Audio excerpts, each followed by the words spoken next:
Le lieu le plus sacré de la Terre dissimule une vérité terrifiante.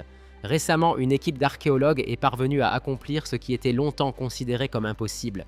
Elle a exploré des zones situées sous le mont du Temple à Jérusalem, un site où toute fouille est strictement interdite.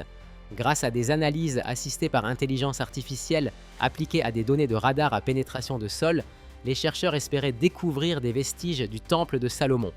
Mais ce qu'ils ont trouvé a profondément inquiété des responsables religieux et gouvernementaux de tout premier plan. Une chambre secrète, un avertissement ancien et des indices suggérant l'existence d'une force plus ancienne que tout ce que l'on croyait possible.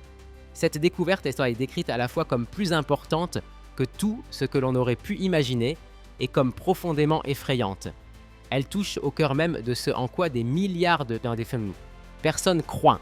La raison en est à la fois simple et infiniment complexe. Ici, le passé, la foi et la politique contemporaine entrent en collision dans un choc lent, préparé depuis des siècles. Beaucoup ignorent que ce conflit n'a rien de nouveau.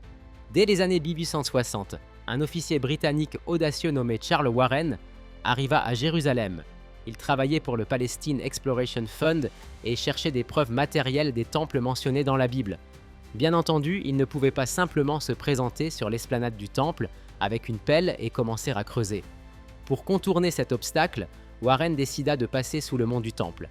Muni de simples cordes et de lanternes, lui et une petite équipe descendirent dans des puits sombres, explorant un réseau caché de tunnels étroits et d'anciennes conduites d'eau profondément enfouies dans les fondations de la ville. L'une de ses découvertes les plus célèbres fut un puits profond connu aujourd'hui sous le nom de puits de Warren.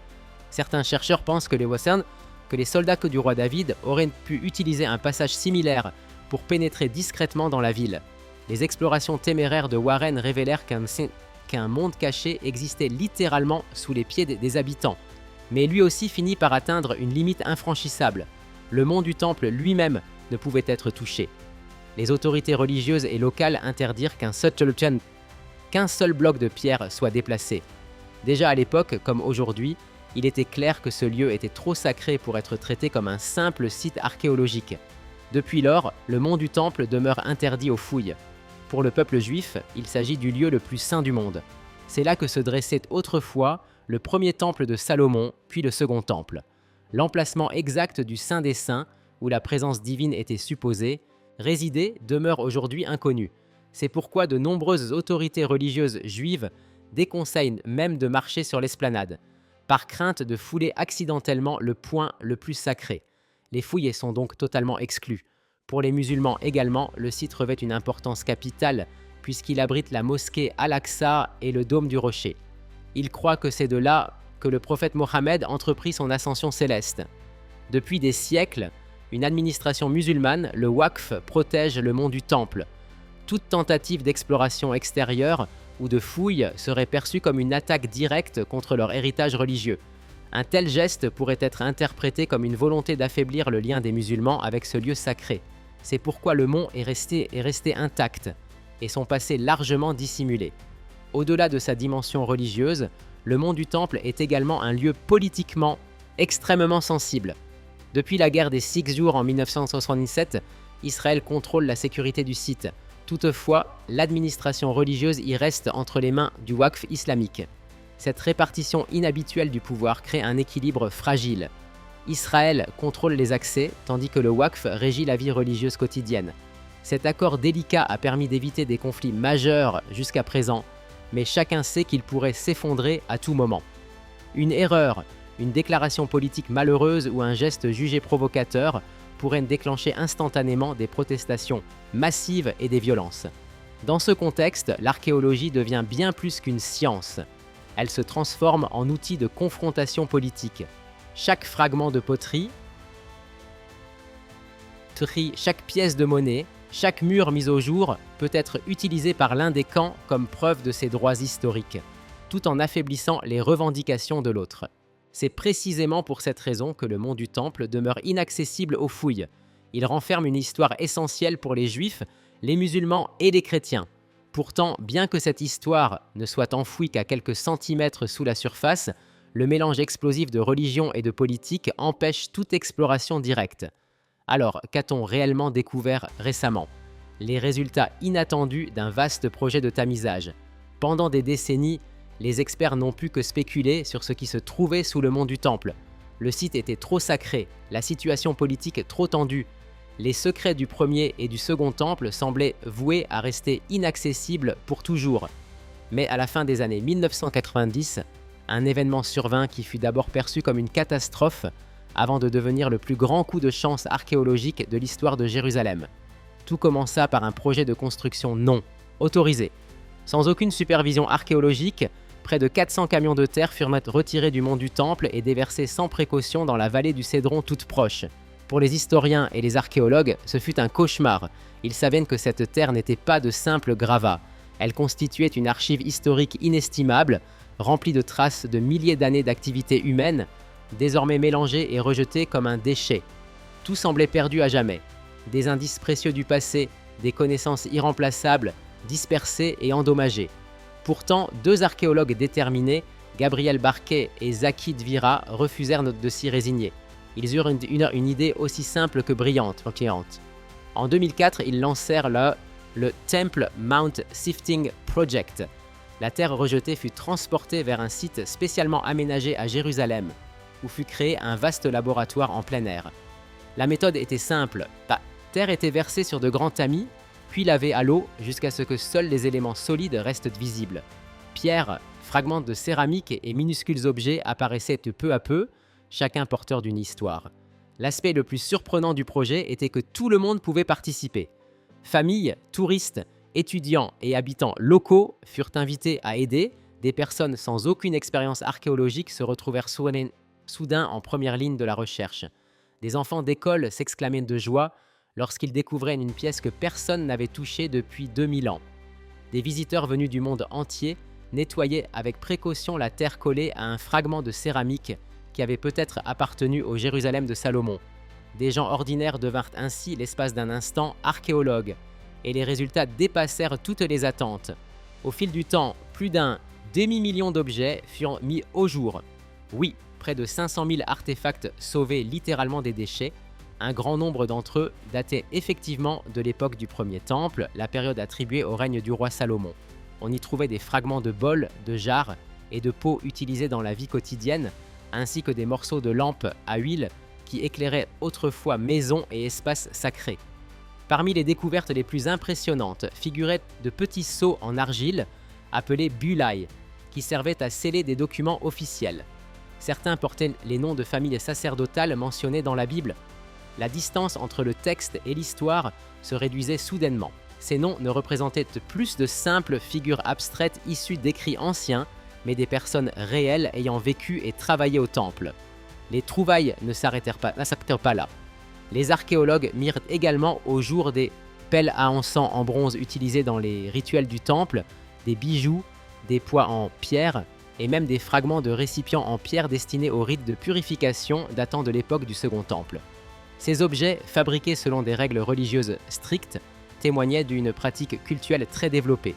Le projet révéla des objets provenant de toutes les grandes périodes historiques, israélites, babyloniennes, perses, grecques, romaines, byzantines, islamiques, croisées et ottomanes. Cela prouvait sans ambiguïté que le mont du Temple n'avait jamais été un simple tertre abandonné. Pendant des millénaires, il fut un lieu vivant, centre de foi, de commerce, de pouvoir et de coexistence entre cultures diverses.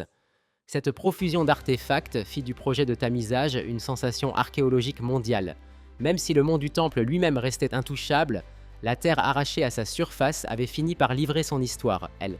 Raconter celle de prêtres et de pèlerins, de rois et de guerriers, de marchands et de citoyens ordinaires. Cependant, ces 500 000 objets n'étaient que des indices fragmentaires, des morceaux d'un puzzle bien plus vaste. Les plus grands secrets restaient enfouis profondément sous la surface rocheuse. Et ces secrets allaient bientôt être révélés sans qu'aucune pelle ne soit utilisée. Le projet de tamisage avait démontré qu'il était possible de découvrir des trésors sans fouiller directement. Mais une question demeurait, que se cachait-il réellement dans les profondeurs du mont du Temple ? Pendant plus d'un siècle, personne n'avait été autorisé à explorer ces couches souterraines. Il n'existait que des hypothèses, des conjectures et des récits anciens. Entre 2021 et 2024, une équipe internationale de scientifiques et d'archéologues adopta alors une approche révolutionnaire. Ils utilisèrent un outil de pointe ne nécessitant aucun contact physique avec le site, l'intelligence artificielle. La base de cette méthode reposait sur le radar à pénétration de sol, ou GPR, Ground Penetrating Radar. Ce système envoie des ondes radio profondément dans le sous-sol. Lorsqu'elles rencontrent des murs, des cavités ou des variations géologiques, elles sont réfléchies vers la surface, produisant des images semblables à des radiographies du terrain. Mais ces images sont souvent floues, difficiles à interpréter et pleines d'interférences. C'est là que l'intelligence artificielle entra en jeu.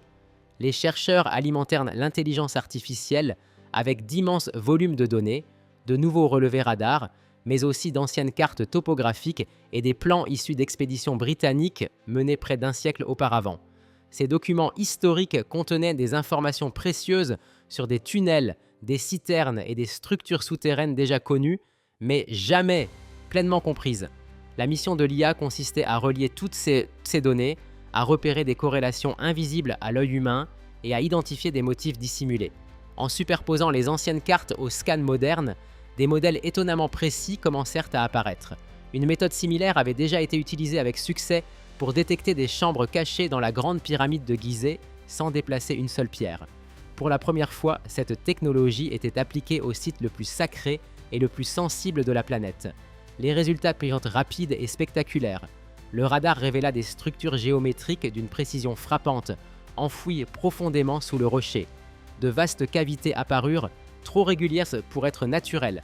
Certaines correspondaient exactement à des emplacements mentionnés sur d'anciennes cartes, confirmant la fiabilité de la méthode.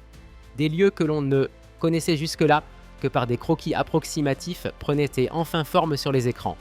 Mais très vite, l'intelligence artificielle commença à détecter des anomalies inédites, des structures qui n'apparaissaient sur aucune carte, qui n'étaient mentionnées dans aucun texte ancien, surgirent des profondeurs. Rectangulaires, circulaires, reliées par d'étroits couloirs, elles formaient un véritable labyrinthe souterrain. C'était comme si une carte oubliée d'un monde caché se dessinait lentement. L'une des premières découvertes majeures fut celle d'une petite église byzantine enfouie bien en dessous de la surface actuelle. Les scans révélèrent clairement ses murs, son abside semi-circulaire et même de faibles traces de croix gravées dans la pierre. Des inscriptions grecques indiquaient que des pèlerins chrétiens y priaient il y a environ 600 ans. Il s'agissait d'un espace totalement inconnu, dissimulé depuis des siècles. Mais ce n'était que le début. Sous cette église apparurent d'énormes blocs de pierre parfaitement taillés, appelés blocs d'Ashlar. Ce type de maçonnerie était caractéristique des constructions monumentales de l'Antiquité. Leur présence suggérait qu'un édifice colossal se dressait à cet endroit bien avant les grands travaux entrepris sous le règne d'Hérode. Puis vint ce que beaucoup considèrent comme la découverte la plus importante, un vaste système hydraulique d'une complexité exceptionnelle. Des citernes, de longs canaux et un réseau sophistiqué de conduites serpentant à travers la roche furent identifiés. Le contrôle du flux de l'eau était si élaboré qu'il ne pouvait avoir été conçu que par des ingénieurs hautement qualifiés pour leur époque. Des dépôts minéraux sur les parois intérieures indiquaient même que certaines parties de ce système remontaient à la période du Premier Temple. Cette exploration numérique sans fouille physique représentait une avancée révolutionnaire. Pour la première fois, les scientifiques observaient les profondeurs du mont du Temple sans déclencher le moindre conflit. C'était comme si un livre resté fermé pendant plus d'un siècle s'ouvrait soudain de lui-même. Pourtant, les scans révélèrent encore autre chose, quelque chose d'inattendu, quelque chose qui ne figurait sur aucune carte, n'était mentionné dans aucun texte sacré, mais qui devait être extrêmement ancien. La découverte qui bouleversa tout apparut d'abord comme une simple anomalie sur les scans de profondeur. Une zone circulaire anormalement dense, située près du flanc sud du mont. Les chercheurs pensèrent dans un premier temps qu'il s'agissait d'une formation rocheuse naturelle. Mais lorsque l'intelligence artificielle croisa les données issues de différents relevés, l'image changea radicalement. Ce qui avait été pris pour de la roche brute ne l'était pas. La structure était parfaitement symétrique. Elle avait été dissimulée intentionnellement. Et surtout, elle était scellée. L'IA identifia finalement l'objet comme une sorte de porte de pierre, une barrière circulaire massive, taillée avec une précision absolue, profondément enchâssée dans le rocher. Cette porte ne présentait aucune trace de fissure, d'effondrement, de choc sismique ni d'érosion. Comme si elle avait traversé les millénaires sans jamais être touchée, comme si elle avait été soustraite au passage du temps. Derrière cette porte scellée se trouvait une chambre parfaitement circulaire d'environ 3 mètres de diamètre. Elle avait été creusée directement dans la roche massive avec un degré de précision exceptionnel, même pour des bâtisseurs antiques.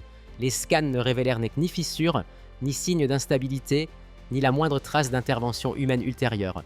Tout donnait l'impression que cet espace avait été volontairement isolé, mis hors d'atteinte du monde. Au centre de la pièce se trouvait un grand bassin, taillé dans un seul bloc de pierre. Il était inhabituellement large et parfaitement lisse, poli, avec une finesse qui dépassait largement ce que l'on attribue habituellement aux techniques connues de l'Antiquité. Même à l'échelle microscopique, les relevés ne montraient aucune irrégularité. C'était comme si la pierre avait été fondue, puis figée dans une forme parfaite. Une méthode de fabrication qui ne correspondait à aucune tradition architecturale connue. Mais l'aspect le plus troublant ne résidait pas dans la forme du bassin.